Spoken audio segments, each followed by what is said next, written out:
मंच मंच में हका बोला हुआ तो उल्टी हो जाए कबो। ये सच्चाई है। अभी जितना मंच के गायिका बाड़ी कुल जनी से अच्छा गावेली बबीता किन्नर बाड़ी, एमे कोनो दूर आए नहीं है, एकदम सही। एगो मंच के माध्यम में अनुपमा जी के हम स्थान दिले और दूसरा बबीता किन्नर जी के। मंच में तीसरा गोलू राजा जी बाड़ो, मेल में देखल जाता है 1 नंबर पर बाड़ो, फीमेल में अनुपमा जी बाड़ी, बबीता किन्नर जी बाड़ी। अब भगवान ने लोग के बनौले रखो गायकी के माध्यम से हम अपने कहो अनुपमा के बाद बबीता सागर जी ही बारी, बाकी जितना गायिका लोग बा लोग सब बात बने वाली बड़ी सब लोग पेट पाफत बा। ये लोग के बात में वो ताली मारा लोग कर दे, ये लोग पूरी या भुजिया पाफत बा लोग। ये लोग गायकी पर नहीं खेलो, ये लोग बस अपन चेहरा सजा के तनी ज्यादा मेकअप मार के। अगर हम भारतवासी हैं, हमारे भारत देश में रूप का पूजा नहीं किया जाता है, गुण का पूजा किया जाता है। अगर रूप का पूजा होता तो हमारे भगवान गणेश जी जिनका कोई किसी एंगल का रूप नहीं है, मनुष्य का तन है तो मुंह जो है ये भेष हाथी का है, पेट भी है तो इतना बड़ा है, फिर भी 33 करोड़ देवता में पहले पूजे जाते हैं। 33 करोड़ देवता में पहले गणेश जी का पूजा किया जाता है। तो ये प्रत्यक्ष प्रमाण की जरूरत नहीं पड़ती है, ये प्रत्यक्ष बताता है कि हमारे भारत देश में रूप का नहीं गुण का पूजा किया जाता है और चित्र का नहीं बल्कि चरित्र का पूजा किया। लेकिन एकरा संगे संगे हो बबीता जी से को बात कहबे भाई बजावल ये ध्यान देवे के बाकी कोई के गावल गीत के नहीं गावे न तो लोग ये कहीं कतनो निमन गई वो चाहे तू हो चाहे भारत इंडस्ट्री के कोई गायक गायिका तो कोई गवल के तगावती है चाहे गावता। कोशिश करो कि अपन एगो अलग मिजाज अलग अंदाजे बोले के रखे, गलती ना लो ताही हिंदी गीत गावल जरूरी ना रहो, यही जा मार दो जनरेटर पर गीत संगीत चलता।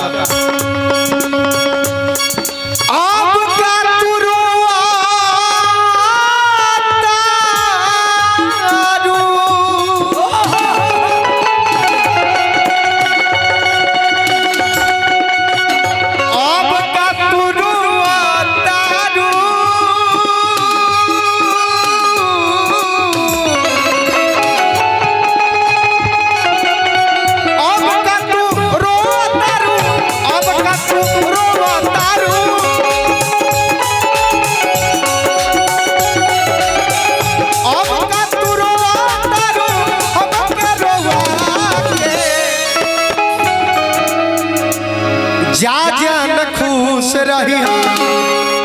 जा जान खुश रही, गलती ना लो, जा जान खुश रही पियावा के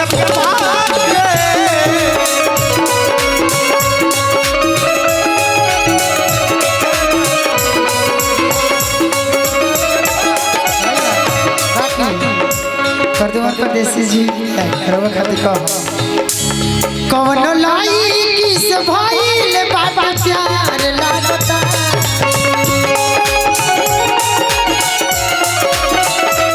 कौन लाई किस भइल बाबा प्यार लागता कि एही से ए मजनुआ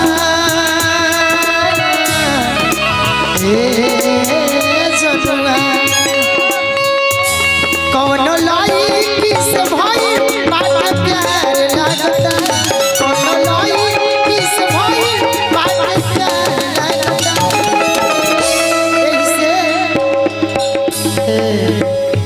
एही से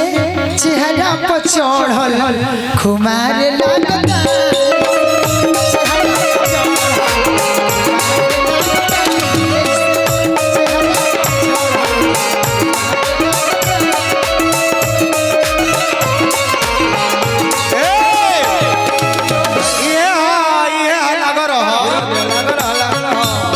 जवाब हो कैसे घुंघटा अरे उठाई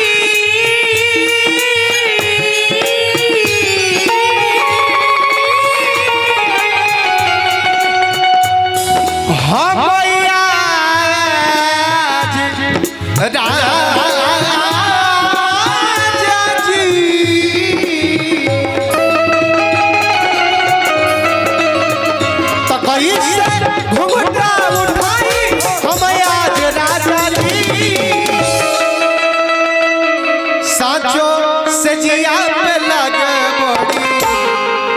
सजिया पे लगे बड़ी अरे लाज राजा जी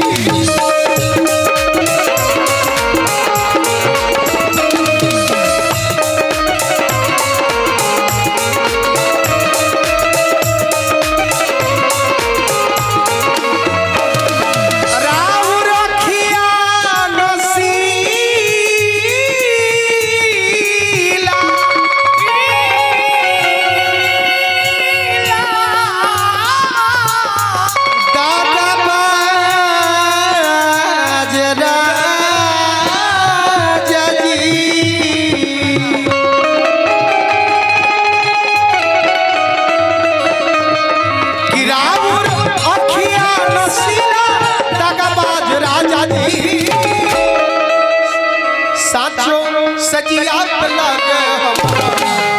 साचो अरे सजिया पे लगे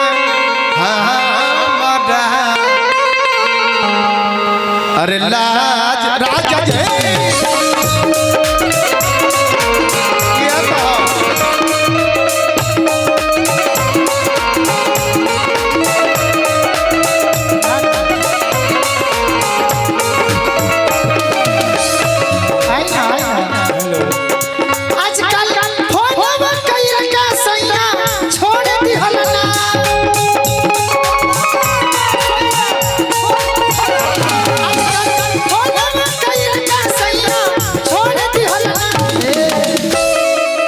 क्वालिटी हो जेकरा गावे ना आवेला उ मंच पर विवाद करेला विवाद बवाद संग संग में वादो फेंकेला प्रदमन भाई तो ई गायिका है ई विवादी बात से नहीं के मारल चाह ना ई अपने गीत से मारल चाह तरी मतलब ई है रघु गीत से मारी हमू गीत से मारम इहो गीत से इहो गीत से मरी बात कोनो जरूरी नहीं है जेकर मैटर ना रहला उहे विवाद एक मिनट भाई भोजपुरी में विवाद के जरूरी है का पड़े विवाद का अगर जगकर्ता कह देवे अगर गायिका कह देवे कि हमको अपने संगीत से मतलब है तो फिर अगला का पागल है कुत्ता काटा है कि वो तुमको अभद्र बोलेगा अब ई बोला तरी तो हमरा कहाँ बेवत बाकी हम इनका के बाउर बोल दी जब गीत संगीत गावा तरी तो ई गीत में अच्छा चीज बोला तरी तो अब अगर केहू हमरा बहन के कह देवे केहू हमरा माई के कह देवे तो ए भाई हम कायर थोड़े हैं कि पीठ देखा के मंच से भाग जाए अगर जब तुम मध के खोता में हाथ डाल दले बाड़ू तो फिर तैयार हो जा कि तहार कितना दूध पियोले बा के कितना तहरा में परवरिश में खर्चा कइले बा अपन ताकत दिखा दो हम हर चुनौती एक्सेप्ट करे खातिर तैयार बानी लेकिन अगर बात आई गीत संगीत के तो सिर्फ संगीत से मुकाबला होगा जैसे बबीता जी गा रहे हैं केहू गोरी आई तो हमने के तुलसी गंगा जमा हम लोग के हाथ में माला है माने रोशन भाई गंगाजल ले ले बने कि हम बाउर ना बोलो तू बोलबू तो फिर साहब ना कहे कि महाभारत ही हमने के सिखावता ई चीज महाभारत सिखावता कि जब केहू हिंसा देवे पर तैयार ना होके तो जबरदस्ती लड़ के लेवे के भी हिम्मत अपने आप में रहे के चाहिए। महाभारत में पांडव दल के 5 गो गांव देवे खातिर तैयार ना रहे कौरव दल तो लास्ट में भइल का कृष्ण जी शांति दूत बन के गइले कहले कि ठीक बा जब बिना लड़ाई के ते कहत रहे कि सुई के नोक भर ना दे तो तैयार रह लड़ाई करे खातिर और आवे वाला दिन में अपना माई गंधारी के कह दिए कि अपना आंख के आंसू बचा के रखस एक दिन तोरा 100 पर रोवे के काम आई बाकी हम और सब केहू मरी जवन औरत अपन जवानी में अपना मर्द से हाथ धो बैठी, जवन औरत के मांग के सेनुर उजर जाई, जवन माई के गोद उजर जाई, सबके कारण ते बनबे। याद रखिए ते बिना लड़ाई के बहत्तर के सुई के नोक भरना दे तो एगो समय आयल कि पांडव दल के विजय भई आ सुई के नोक भरना देवे के कहले रहे जवना पर पूरा कब्जा पांडव दल के भई। तो जहां आपको जरूरत पड़े कि हमको लड़ के हिस्सा लेना है वहां फिर किसी से डरना नहीं है, कायर बन के नहीं जीना है। तो जहां जरूरत पड़े बोलने का झूठ बतिया साच हो जाला, बार बार कहला से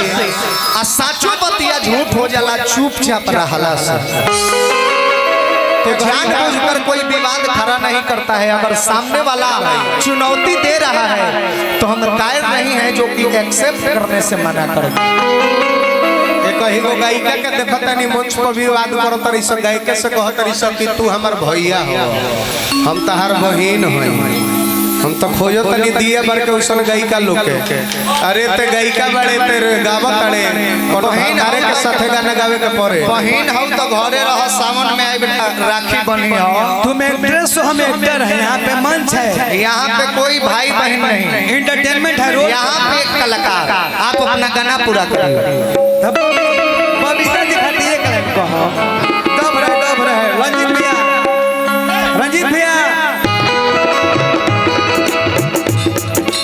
अरे कि चढ़ली जवानी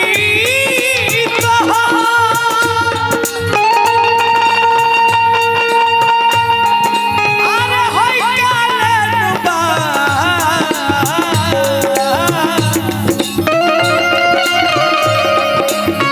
चढ़ली जवानी कालन बा। ए बबीता जी हाँ जी कि अरे बुआ नियर फूलल फूलल काले बा सुमना के बुतो कमले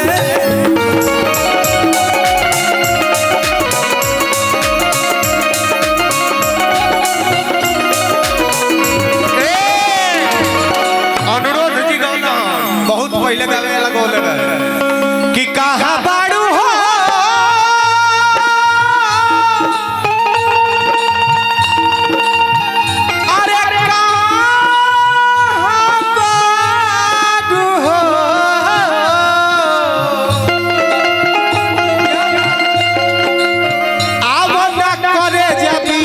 साट ले दो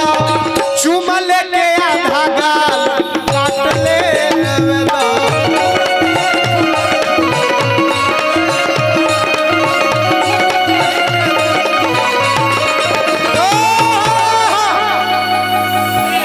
हम ई चीज देखत तनी कि एगो बबीता जी गाना उठौली हो ओकर एक लाइन गौले बारी,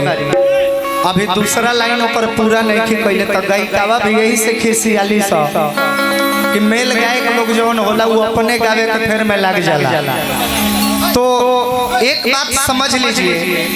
अनिरुद्ध भाई, हम अपने लिए भी कह रहे हैं, आपके लिए, प्रदुमन जी के सब कलाकारों के लिए कह रहे हैं कि आने वाले फ्यूचर का अच्छा वक्ता वही हो सकता है जो किसी जमाने में अच्छा सुनवैया रहा होगा, क्योंकि स्टूडेंट वही सफल होता है जो सवालों को ठीक से पढ़ता है तब उसका सटीक आंसर देता है। जब हम किसी का सवाल ही नहीं ठीक से समझेंगे तो उसका आंसर, उसका उत्तर बुरा ही दे सकते हैं। तो हम चाहेंगे कि सुनने का भी हम लोगों को हौसला रखना चाहिए। आप जो कहना चाहते हैं वो अपना लाइन पूरा करिए, फिर हम अपने गाने के माध्यम से उसका जवाब देंगे। भैया एक लाइन हम बबीता जी